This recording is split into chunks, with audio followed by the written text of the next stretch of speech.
Welcome back. This is a good story. Retired welder has used his skills to make amazing works of art for more than 6 decades. News 8's Cody Adams introduces us to the 94-year-old man who says he and his wife did it all to make people smile. For more than 6 decades, Ernie Taylor and his wife Dot lived right here on State Road 32. Dot passed away just a few years ago. Now Ernie shares all he has with those who drive by. This is just stuff. And stuff can't make you happy. It's the joy you bring to others that brings peace to your life, you know.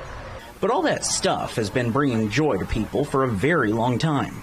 We live a real simple life, but it's a great life. Ernie grew up in the Great Depression. Now, 94 years old, he's happy with all he has. Now everybody tells me I need a new car, I need a new truck, I need a new this, new that.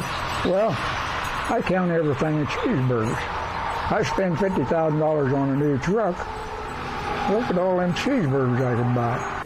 And he doesn't really care what anyone else thinks. You don't have to be like your neighbors, because your neighbors are probably in debt up to their butt, you know. Ernie joined the Army at 17 years old. When he got out, he knew he needed to find work. I thought when I was a young man, if I could just learn how to weld, I'd really amount to something. It certainly amounted to something. A lot of something. Ernie says his wife Dot didn't really like to travel much, which left him a lot of time, which he then turned into all of this. So I started making birds out of shovels and little alligators out of files and just various things, and there wasn't no big plan to it. It just did a few things, and here it is, you know. No big plan turned into hundreds of sculptures he welded out of anything he could find. But don't ask him if you can buy one of his works of art. If I'm making something for a friend, I'm enjoying that, you know.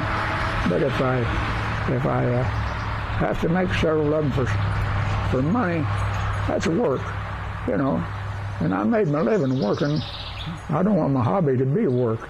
His hobby took over his 25-acre property, taking what people called junk and turning it into a reason for someone driving by to smile. It also made his dear wife Dot smile. She liked it. I'd go in and I'd say, you know what a butterfly looks like? She'd say, well, yeah. And I'd say, well, draw me up one about this big. And she would do that, you know. Ernie says behind all his hard work was Dot. She also knew how to keep him in check. I wanted to build me a big pole building, have a nice shop in it and everything. And she said, you don't need that. All you need to do is get rid of some stuff. Well, I didn't have any stuff I wanted to get rid of, you know. So when I made the dinosaurs and everything, I worked out of that old chicken house. And out of that chicken house came anything his mind could think up, all for others to enjoy. Everything Dot and I did was for the enjoyment of other people, you know. And you fight all your life to get rich, and when it's all said and done, your friends is what it's all about. Some friends Ernie knows, some he doesn't and never will, but all of them he cherishes.